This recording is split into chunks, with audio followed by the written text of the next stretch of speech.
안녕하세요. 재림성도 여러분. 또 새로운 과를 맞이해서 함께 공부하게 되어서 반갑습니다.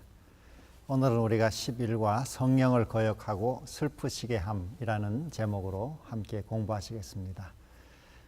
지난주에는 우리 이 성령 말씀 기도라는 주제로 성경에 나타난 그 기도에 대해서 우리가 공부했습니다. 간단하게 A, B, C로 우리가 공부했는데 A는 간구하라, 구하라.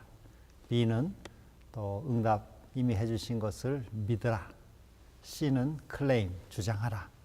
하나님이 이미 성취하신 약속을 지키시는 분임을 주장하라. 언약을 주장하라. 그래서 이 성령을 구하는 기도, 이 기도를 우리가 하도록 권면을 우리가 받았습니다. 이 기도 생활에 성령은 매우 밀접한 관계를 가지고 있죠. 그래서 우리 성령을 구하는 기도를 통해서 우리 성령 충만의 축복을 우리 크게 누리게 되기를 소망합니다. 오늘은 우리 성령을 거역하고 슬프시게 하는 죄에 대해서 공부하겠습니다. 먼저 기억절의 말씀, 하나님의 성령을 근심하게 하지 말라. 그 안에서 너희가 구원의 날까지 인치심을 받았느니라. 에베소 4장 30절. 우리 기억절의 말씀을 통해서 성령은 근심하시는 분이라 하는 것을 알 수 있습니다. 이 말은 다른 말로 성령은 인격적인 하나님이시다. 또 인격을 가진 지도자이시고 인도자이시다. 그래서 우리가 성령을 근심하게 할 수 있다 하는 것을 이 성경을 통해 알 수가 있습니다. 그리고 또 우리 로마서 8장 26절에도 성령은 우리를 위해서 말할 수 없는 탄식으로 간구하신다. 이렇게 탄식하시기도 하시고 근심하게도 하신다는 사실은 성령이처럼 우리에 대해서 날마다 깊은 관심을 가지고 우리를 돌보시고 인도하시는 그런 인격적인 하나님이심을 말해주고 있습니다. 그러므로 우리 성령 하나님과 동행하는 삶이 참으로 필요하죠. 이 본문 서론의 말씀을 잠깐 보면 하나님의 거룩함을 반사하시는 성령은 모든 형태의 죄와 반대이시며 그분은 우리가 죄를 짓거나 그것을 포기하려고 하지 않을 때 슬퍼하신다. 이렇게 씁니다. 그리고 마지막 줄에 복음서에 따르면 용서받을 수 없는 단 하나의 죄가 있는데 그것은 성령을 모독하는 죄이다. 마태복음 12장 31절 32절. 이 주제는 성경에서 참 어려운 주제 중에 하나죠. 성령을 모독하는 죄, 다른 말로 용서받지 못하는 죄가 성경에 나와 있죠. 그 대표적인 본문이 방금 여기 서론 맨 끝에 나온 마태복음 12장 31절 32절, 또 같은 내용이 마가복음 3장 28절 29절, 그리고 누가복음 12장 10절에 나와 있습니다. 이 주제는 우리 이 과의 다섯째 날에 성령을 모독하는 죄에 다시 또 내용이 나오겠습니다만 먼저 잠깐 우리 설명을 드리면은 이 세 본문의 배경은 예수님께서 성령의 능력을 의지하여 귀신을 쫓아냈는데 바리새인들이 그것을 인정하지 않고 귀신의 왕 바알세불을 의지해서 쫓아낸다. 이렇게 비난을 했습니다. 거기에 대하여 예수님께서 너희가 이 분명한 성령의 역사를 귀신의 왕 바알세불의 증거로 돌리고 이 성령의 역사를 부인하는 것에 대해서 이 하나님의 성령께서 분명히 이 나타내시는 증거를 보면서도 고의로 그것을 부인하고 그 역사를 저항하게 되면은 더 이상 이 마음은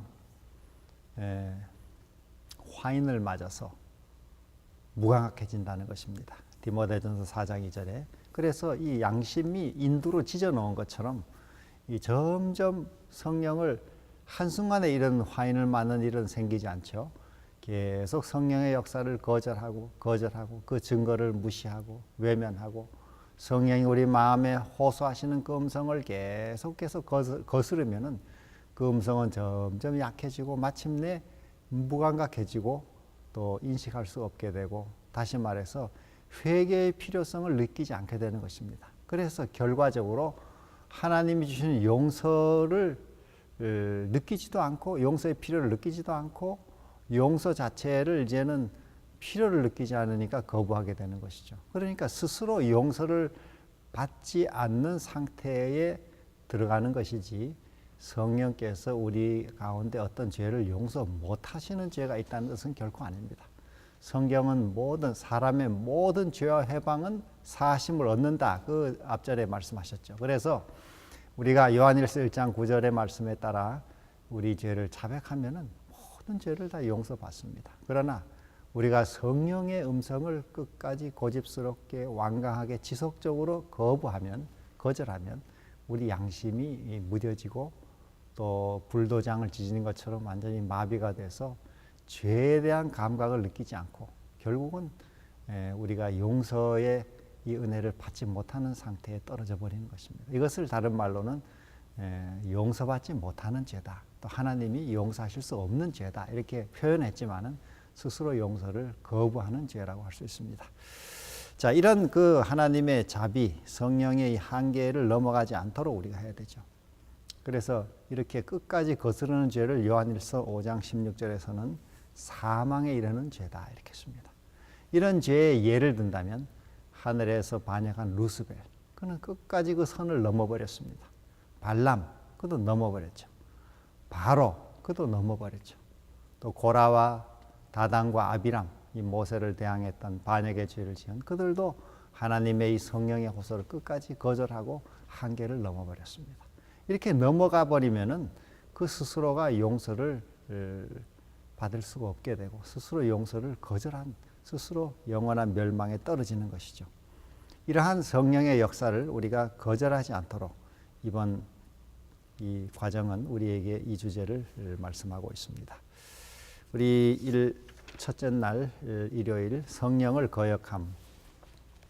여기 사도행전 7장 51절 소개되어 있습니다. 목이 곧고 마음과 귀에 할례를 받지 못한 사람들아, 너희도 너희 조상과 같이 항상 성령을 거스르는도다. 여기는 성령을 거역하는, 거스르는 죄에 대해서 말하고 있습니다. 이 스데반의 설교죠.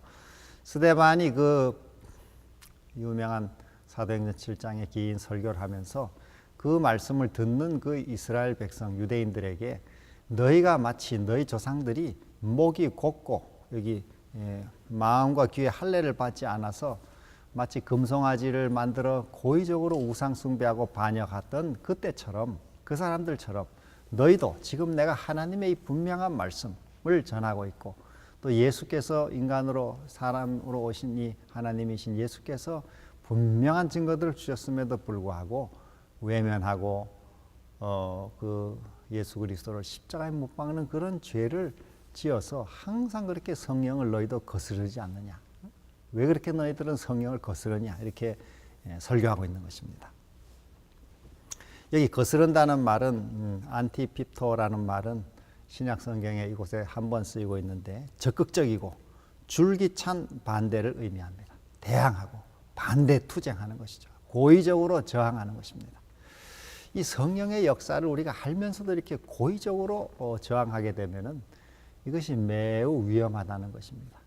이것은 계속 그렇게 쌓이면은 마침내 우리가 돌이킬 수 없는 한계선을 넘어가 버린다는 것입니다. 그렇게 되면은 우리 사람은 회개할 수가 없게 되는 것이죠.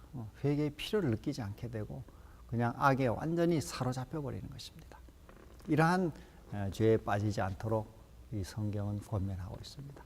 그래서 이 과정 오늘 공부에도 그렇고 이 성경에 나오는 성령께 대한 죄가 한 4가지가 소개되어 있는데 방금 우리 공부한 성령을 회방하는 죄, 모독하는 죄, 마태복음 12장 31절에 아까 우리 살핀 대로 누가복음 12장 10절, 마가 3장 29절 이 성령을 회방하고 모독하는 죄가 있습니다.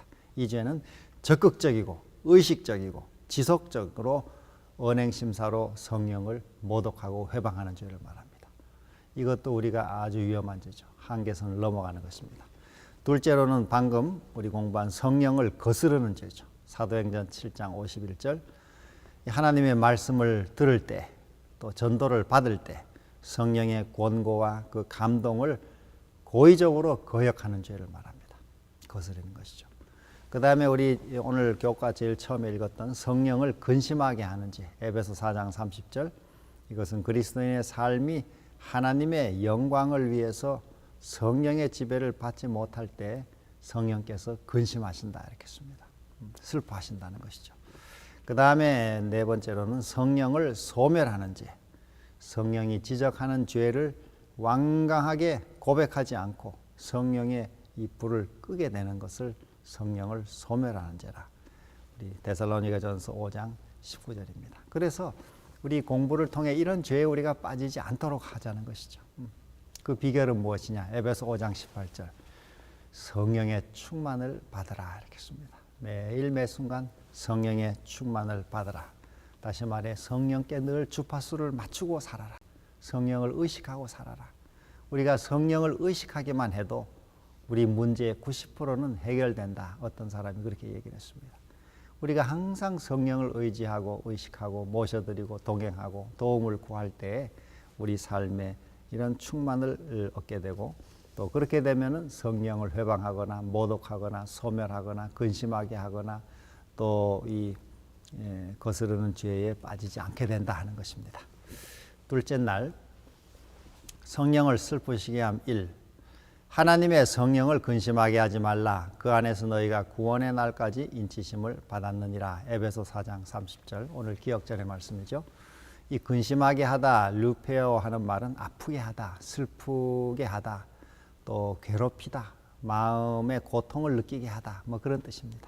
이 성령께서 마음에 그런 고통을 느끼고 아프게 하고 슬프게 하지 말라는 것이죠. 우리가 진리를 따라 살지 않으면 성령께서 그렇게 슬퍼하시고 또 마음 아파하십니다. 우리 곁에 항상 동행하시고 우리의 삶을 지키시는 성령께서 우리가 이 진리의 길을 벗어나 자기 육신의 또 세속의 길을 또 자기 욕심의 욕망의 길을 따라가면은 살게 되면은 성령께서 마음에 고통하시고 슬퍼하신다는 것입니다. 이 사실을 기억하라는 것이죠. 이 성경에는 또 탄식하며 기도해 주신다 이렇게 말씀도 있죠. 이렇게 탄식하기도 하십니다. 여기 본문의 설명을 잠깐 보시면 성령은 단순한 신적 능력이 아니라 인격적인 존재시다. 그래서 그분이 슬퍼하실 수도 있다고 하는 것이다. 그 중간에 죄를 간직하기로 하거나 죄의 심각성을 가볍게 보는 우리의 결정은 그분을 슬프시게 한다. 성령을 슬프시게 하는 것은 심각한 문제다 이렇게 씁니다. 히브리서 6장 4절로 6절에도 보면 성령의 능력을 맛보고 다시 타락을 하면은 타락한다는 게 완전히 양심이 마비돼 버리면은 다시는 회개케 할 수가 없다 이렇게 씁니다. 우리가 한두 번 실수하는 것을 가지고 다시 회개의 은혜가 없다 이렇게 말하지 않습니다. 우리가 양심의 소리를 거절하고 또 계속적으로 고의적으로 완강하게 끝까지 거절하게 되면은 그 어떤 일정한 한계선이 있다고 우리 증언에는 말씀하고 있는데 그 선을 넘어간 상태를 우리는 양심의 화인이 맞았다. 또 이 성령을 거스리는 회방죄다. 그래서 마침내 회개할 수 없고 용서받을 수 없는 죄다. 이렇게 말씀하는 것입니다. 여기 왜 그렇게 하지 말아야 되냐? 그 안에서 너희가 구원의 날까지 인치심을 받았다 이렇게 씁니다. 인침을 받는다는 말은 하나님이 우리 그리스도인의 삶의 소유주라는 증거죠. 그래서 성령께서 우리로 하여금 예수님이 우리를 마침내 구속하시는 재림의 그날까지 항상 우리를 지키시고 동행하시면서 우리가 하나님의 소유라는 것을 늘 보증해 주시는 고마우신 분입니다. 그래서 우리는 그날까지 이 성령을 슬프시게 근심하게 하지 않도록 늘 성령과 동행하는 삶을 살도록 해야 되겠습니다. 거기 영감의 교훈 교회 증언 4권 247페이지에 보면 많은 사람들이 마음과 생애에 있어서 올바르지 못함으로 성령께서 슬퍼하신다. 그들이 공언하는 믿음은 그들의 행위와 일치되지 않는다. 우리가 이 믿음의 길, 진리의 길을 떠나서 우리 믿는 바대로 살지 않고 벗어나게 되면 성령이처럼 슬퍼하신다는 것입니다. 너희는 성령을 근심하게 하지 말라. 이는 너희가 구원의 날까지 구속의 날까지 그 안에서 인치심을 받았다. 이런 보증을 우리가 늘 기억하고 또 성령을 근심케 하지 않는 그런 삶으로 나가야 되겠습니다. 셋째 날 성령을 슬프시게 함 2. 그런즉 거짓을 버리고 각각 그 이웃과 더불어 참된 것을 말하라. 분을 내어도 죄를 짓지 말며 해가 지도록 분을 품지 말고 마귀에게 틈을 주지 말라. 에베소 4장 25절로 27절. 여기 성령을 슬프시게 하는 또 하나는 우리가 이 분을 품고 거짓을 가지고 살아갈 때 성령을 슬프시게 한다 이렇게 했습니다. 이 거짓이라는 말은 에베소 지금 4장의 문맥에서 보면 옛사람의 특징입니다. 옛사람과 새사람을 대비하고 있는데 그 옛사람의 특징이 하나가 바로 거짓입니다. 모든 종류의 부정, 속임수, 괴계, 악한 꾀로 이웃을 속여서 이 부정한 이익을 취하는 것을 말합니다. 이런 일을 하지 말라는 것이죠. 이런 일을 하면 성령을 슬프시게 한다는 것입니다. 우리 9째 계명에는 내 이웃에 대하여 거짓 증거하지 말라 이렇게 했습니다. 또 잠언 11장 1절에도 속이는 저울은 하나님께서 미워하신다. 반대로 공평한 추는 하나님이 기뻐하신다. 이렇게 말씀하고 있습니다. 자, 그래서 우리가 이 거짓을 우리 하지 말아야 되는 이 거짓된 이런 일을 하지 말아야 되는 중요한 이유는 우리 모두가 다 서로 한 지체라고 하는 것이죠. 지난 우리 몇 주 전에 배운 대로 성령과 교회에서 우리 배운 대로 우리 모두는 하나님의 이 그 교회의 한 지체들입니다. 그리스도의 몸의 지체들이죠. 그런데 서로 지체들이 예를 들어 손이 발을 속인다든지 뭐 발이 눈을 속인다든지 눈이 입을 속인다든지 이런 일을 하지 않는 것처럼 우리가 한 지체라는 사실을 기억하고 서로에게 거짓을 행치 않도록 하라는 것입니다. 또 분을 낼 때가 있지만은 해가 지도록 분을 품지 말아라 이렇게 했습니다. 여기 분을 품게 되면은 그것이 바로 마귀에게 틈을 주는 것이고 또 성령을 슬프시게 하는 것이다. 간디는 일찍이 독 한 방울이 우유를 못 먹게 하는 것처럼 사람의 삶에 아무리 작은 거짓이라도 그 거짓 하나가 사람을 망가뜨린다 이렇게 했습니다. 우리가 거짓을 피하고 또 이 세 사람의 특징인 참된 것을 말하라. 참된 것을 말하는 진실을 말하라. 정직한 삶을 살도록 권하고 있습니다. 이게 성령이 기뻐하시는 일이죠. 미국의 템플 대학의 러셀 코넬 박사라는 사람이 이 백만장자들이 어떻게 이렇게 백만장자가 될 수 있었는가 그 비결을 알아보기 위해서 백만장자 600명을 조사를 했더니 그 공통점이 무엇이냐면 정직하더라 하는 것입니다. 모두가 다 정직한 사람이더라. 그들은 남의 돈을 빌리면 반드시 갚았고 또 책을 빌리면 반드시 되돌려 주었고 또 이 자기가 한 말에 대해서는 반드시 지켰다 이렇게 합니다. 그래서 그들의 삶이 이렇게 솔직하고 또 정직한 것이 그들로 하여금 그런 백만장자가 되게 한 비결이 됐다 이렇게 했습니다. 또 그 후반부에 우리 나오는 에베소 4장처럼 분을 내어도 때때로 우리가 정당한 분노가 있을 수 있습니다. 의분이 있을 수 있죠. 그러나 이 의분이라 할지라도 하루가 넘어가도록 해가 지도록 분을 품지는 말아라 이렇게 했습니다. 의분을 남용하지 않도록 막는 안전장치로 이렇게 하루 해가 넘어갈 때까지 하지 마라 이렇게 제한을 둔 것입니다. 왜냐하면은 이 화나 격정이나 격분이나 또 이 노여움 이것은 계속 간직하고 있으면은 우리 경험적으로 아마 가지고 우리 경험을 해보시지 않습니까? 그 분을 계속 품고 있으면은 결국 이 시험에 들게 되어 있습니다. 마귀가 틈을 타고 원한이 생기고 복수심이 생기고 오해가 생기고 또 이 인간관계가 망가지고 중상모략이 들어오고 갖은 온갖 악한 생각이 들어와서 우리로 하여금 시험에 들고 죄에 빠지게 되어 있습니다. 그리고 무엇보다도 이것이 우리의 몸을 망가뜨립니다. 이 분을 화를 계속 품고 있으면 속에 병이 되고 또 우리 몸이 상하게 되는 것이죠. 야고보 1장 19절 듣기는 속히 하고 말하기는 더디하며 성내기도 더디하라. 톨스토이는 일찍이 말하기를 이 분노는 타인에 대해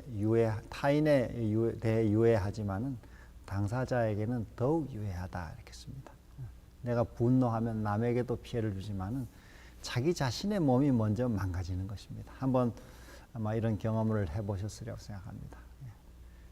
분을 아주 원한을 사무치게 내가 품고 상대를 미워하게 되면은 벌써 내 자신의 몸이 힘들고 망가지게 되어 있습니다. 이게 실제로 망가집니다. 의학적으로.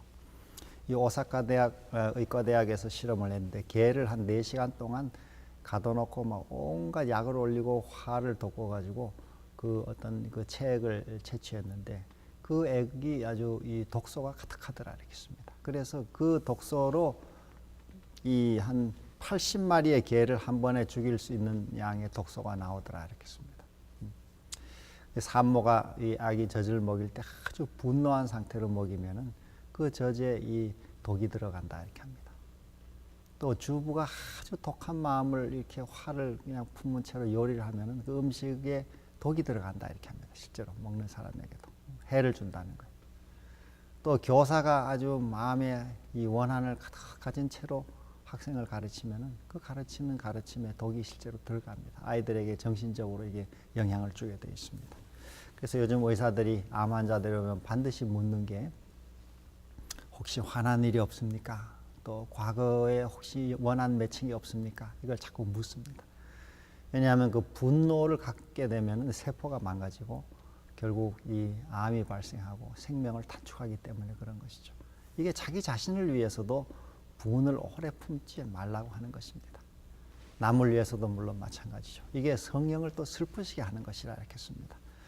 요즘 세상은 이 화가 들끓고 있습니다. 참지 못하고 사람들이 서로를 죽이고 복수하고 정말 이게 죄의 아주 세력이 점점 강해지는 증거죠. 그러나 우리는 이 성령을 힘입어 성령 하나님의 도움을 힘입어서 오래 참고 우리가 서로 용서하는 이런 그 화를 해가 지도록 품지는 말아라. 이 중요한 기준입니다.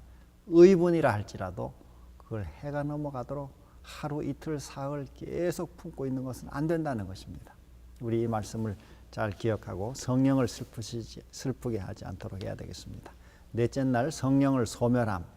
성령을 소멸하지 말며 예언을 멸시하지 말고 범사에 헤아려 좋은 것을 취하고. 데살로니가전서 5장 19절로 21절.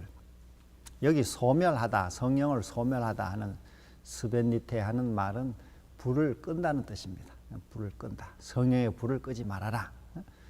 왜냐하면 이 고린도전서 12장에서 14장에 보면 고린도 교회는 성령의 이 은사를 너무나 지나치게 강조해서 좀 광신적 신앙으로 간 반면에 이 데살로니가 교회는 성령에 대해서 너무 그 성령의 활동을 제한하고 또 배척함으로 성령의 불을 끄는 경향이 있었던 것 같습니다. 그래서 바울은 이 데살로니가 교회에 편지하면서 성령을 소멸치 말아라. 성령의 불을 끄지 말아라 이렇게 씁니다. 이게 본문에도 소개하듯이 소멸이란 단어는 불을 떠올리게 한다. 이는 성령이 불처럼 끌 수 있는 어떤 것임을 암시한다. 우리는 성령이 우리를 위해 두 가지 중요한 일을 행하신다는 사실을 기억해야 된다. 그분은 우리에게 죄를 깨닫게 해주고 그 다음 죄를 이길 수 있는 능력을 주신다. 성령을 소멸시키지 않는 한 가지 길은 예언을 멸시하지 않는 것이다. 이렇게 씁니다. 옛날 구약에도 보면 이 성소에 불을 끄지 않도록 했습니다. 우리 레위기 6장 12절 13절에 반드시 이 불을 제단의 하늘에서 내려 불을 붙였던 그 불을 항상 간직하고 그 불을 사용하도록 했습니다. 오늘 우리로 말하면 이 교회에 불이 꺼지지 않도록 해야 하는 것이죠. 성령의 불, 말씀의 불, 기도의 제단이 꺼지지 않도록 해야 될 것이고 또 우리 개인 생활에는 이 성령의 불이 꺼지지 않도록 다시 말해서 기도 생활이 그치면은 성령의 불이 소멸됩니다. 우리 개인 신앙 생활에 기도가 중단되면은 그 신앙은 육신의 소욕을 따라 행하게 되고 성령이 소멸되어서 우리에게서 사실 떠나게 되죠. 우리 속에 이 성령과 죄가 함께 거할 수 없기 때문에 이 성령을 구하는 기도가 없이는 우리 신앙 생활이 마치 불 꺼진 집처럼 컴컴하고 어둡고 한겨울에 난로가 없는 냉랭한 방처럼 우리 신앙생활이 냉랭하고 무의미하고 그저 세속적인 이런 생각으로 가득 차게 되어 있습니다. 그래서 이 빌리 그레함은 부흥의 비결은 첫째도 기도, 둘째도 기도, 셋째도 기도라 이렇게 씁니다. 기도를 통한 성령의 불이 꺼지지 않는 것이 개인과 가정과 교회와 국가의 부흥의 비결이라는 것입니다. 그래서 사탄은 기도하는 이 신자를 제일 무서워합니다. 기도하는 걸 제일 방해하는 것이죠. 또 우리가 정욕대로 살면 성령이 소멸됩니다. 갈라디아 5장 17절에도 육체의 소욕은 성령을 거스른다. 또 갈라디아 5장 16절에는 이 성령을 따라 행하라. 그리하면 육체의 소욕을 이루지 아니하리라. 그래서 매 순간 우리가 승리하고 또 전진할 수 있는 비결은 아까 말씀드린 에베소 5장 18절 성령의 충만을 받으라 하는 그 명령에 순종하는 것입니다. 성령의 충만을 받으라 하는 그 말은 헬라 시제로 계속적이고 반복적으로 받는 것을 말하고 있습니다. 성령 충만을 어제, 오늘, 내일 우리가 매일 매 순간 구하고 받음으로 이 성령을 소멸하는 죄에 빠지지 않도록 해야 되겠습니다. 여기 영감의 교훈을 읽어보면 사람들에게는 하나님의 성령을 소멸할 힘이 있다. 선택은 그들에게 달려있다. 그들에게는 행동의 자유가 허용되어 있다. 거룩하고 영원한 진리를 받아들이든지 거절하든지는 인간의 책임이다. 하나님의 성령께서는 끊임없이 설득하시지만 진리를 받아들일지 거절할지는 인간들이 결정한다. 교회 증언 3권 427페이지. 우리에게 완전한 자유의지를 주셔서 우리가 성령의 이 은혜를 기도하고 받을 수 있는 선택할 수도 있고 또 거절하고 완강하게 거부함으로 성령을 소멸할 수도 있습니다. 우리는 어느 편을 선택해야 할지 분명하지 않습니까?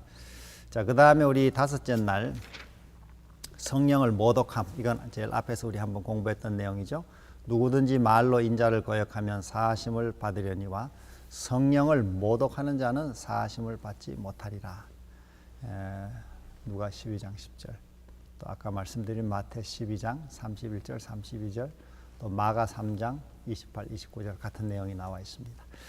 여기 보시면은 이 성경절들 중 어느 것도 어떤 것도 이 죄가 용서받을 수 없다고 말하지 않는다. 단지 그것은 용서되지 않을 뿐이다. 이 본문 중간에 나와 있습니다. 그 다음에 성령 모독은 예수님의 구속 사역에 대한 고의적이고 일관성 있는 거부라고 이해해야 한다. 그것은 한 개인이 그리스도와 그분의 구원의 은혜에 대한 성령의 증언을 자의로 완강하게 거부할 때 발생한다. 성령 모독죄는 지속적인 불신의 태도와 예수님에 대한 공개적인 적개심을 바탕으로 저질러진다. 성령 모독죄는 일회적인 사건이 아니라 일종의 단호한 삶의 방식이다. 이 본문에 나온 내용이죠. 그래서 이 저자도 설명했듯이 성령 모독죄, 용서받지 못하는 죄는 우리가 일회적이고 뭐 이렇게 그저 가끔 이렇게 실수하는 그런 죄들을 가리키는 것이 아니라 고의적이고 자의적이고 계속적이고 반역적인 이런 완강한 이런 고집스러운 태도를 말합니다. 이것이 오랜 세월 누적되면서 마침내 성령의 이 호소를 완전히 거부하게 되는 그런 지경에까지 가는 것을 말하고 있습니다. 여기 엘렌 화이트의 언급 중에 그 제일 아래 부분에 보시면 그들에게 베풀어 주신 증거를 받고도 그리스도의 사역들이 하늘의 은총임을 깨닫고도 그들은 오직 그들의 악한 목적들에 매달려서 그분이 마귀를 통해서 이런 놀라운 일을 행하셨다고 말하였다. 이것은 성령을 모독하는 죄였다. 옛날 바리새인들의 이야기죠. 그래서 오늘 우리는 이러한 죄에 빠지지 않도록 여기 오른쪽에 본문을 또 보시면 죄가 용서의 범위를 넘어서는 이유는 하나님의 능력이 부족해서도 그분이 용서할 뜻이 없어서도 아니라 그 사람이 자신의 죄를 인식할 수 없기 때문이다. 결국 그는 예수님을 통한 용서를 받아들이지 않는다. 그래서 이런 태도에는 영원한 결과가 따른다. 우리가 계속 성령을 거절하다 보면 양심이 마비되고 또 불도장으로 지져놓은 것처럼 완전히 무감각해져서 여기 말씀처럼 용서를 받아들이지 않는 이런 태도를 갖게 되는 것입니다. 필요를 아예 느끼지 않는 것이죠. 죄에 완전히 빠져버리는 것입니다.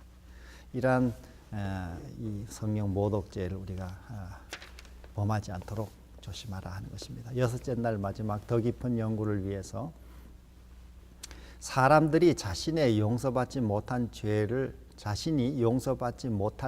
지었는지 근심스럽게 묻는다는 것 자체만으로 그들이 그런 죄를 짓지 않았다는 것을 증명한다. 다시 말해서 죄에 대해서 내가 마음 아파하고 그 범한 죄를 이렇게 생각하면서 고통스러워한다면은 그 사람은 용서받지 못하는 죄를 지은 게 아니라는 것입니다. 용서받지 못하는 죄를 지은 것은 성령을 거절하고 거부해서 마침내 그 마음이 완전히 마비된 것을 말하죠. 그런 필요를 느끼지 않는 것입니다. 아예 우리가 이 어떤 이 병으로 인해서 신체가 무감각해진 사람이 더운데 뜨거운데 찬데 구분 못하는 것처럼 그런 무감각한 이런 상태에 빠지지 않도록 하라는 것입니다. 여기 하나님이 용서하실 수 없는 사람은 예수님께 나와 용서받기를 고집스럽게 거부하는 사람이다.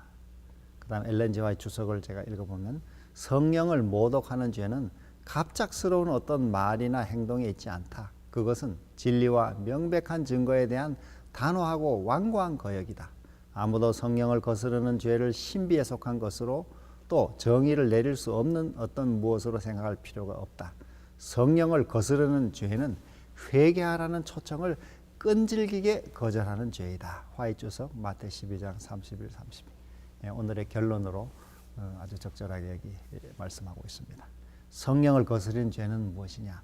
회개하라는 초청을 끈질기게 거절하는 죄다. 이런 죄를 우리가 범치 않도록 오늘도 성령 하나님과 동행하고 또 성령을 의지하고 모시고 교제하는 복된 삶을 우리가 살기를 소망합니다.